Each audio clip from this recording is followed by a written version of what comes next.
Exam period can be stressful. Deciding on your choices and receiving your offers can be hard enough, but this can be worsened when results are not what you expected, or sometimes they might be better than you expected, and this is a bit confusing because you're like, do I go for my original choice or do I change?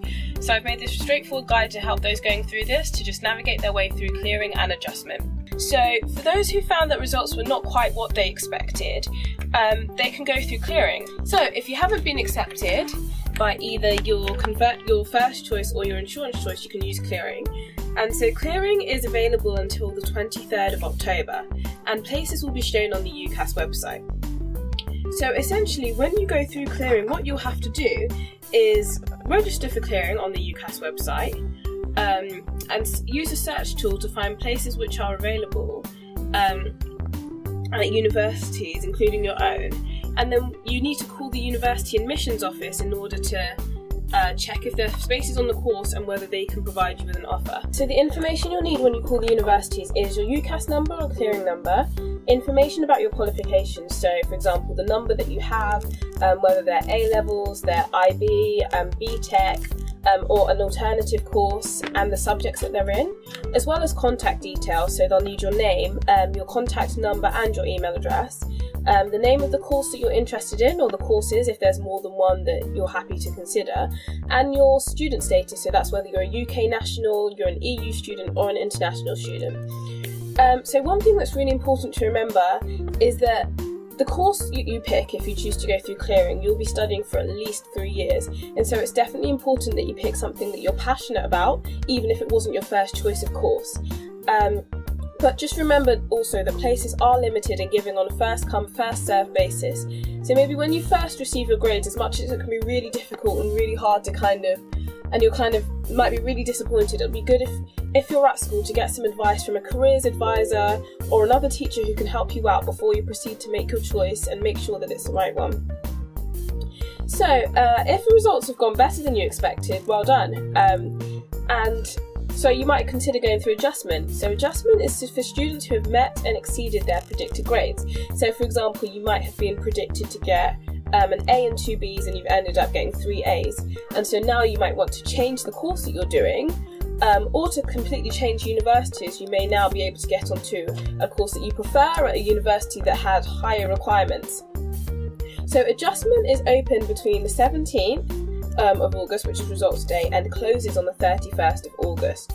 But within this time period, once you've registered for adjustment on the UCAS website, you have 5 24-hour periods to use it, and after that it's not available to you. So if you've registered on the 17th, for example, for adjustment, you need to have finished doing adjustment by the 22nd. So in order to go for adjustment, once again, just like clearing, you should get advice to make sure that you definitely do want to change course or to consider changing to a different university. And you can check course details using the search tool on UCAS. So you can register for adjustment on UCAS in the same way you would for clearing. But unlike clearing, there's no search tool for adjustment vacancies. However, some universities will advertise places on their website, so it might be worth checking if there's a particular university that you have in mind. So what you need to do is call the university admissions offices, letting them know that you're applying through adjustment. And if you're sure you want the offer, then all you need to do is verbally accept it, so you don't need to email the university or anything. Once they've made you the offer on the phone, you can just confirm on the phone that you would like to accept that offer. One thing to remember with adjustment though, is that unless you are absolutely sure that you want the place on the course at the said university, make sure that you tell them that you are just checking, because you can only have one adjustment offer. So you need to make sure that this is the one you want.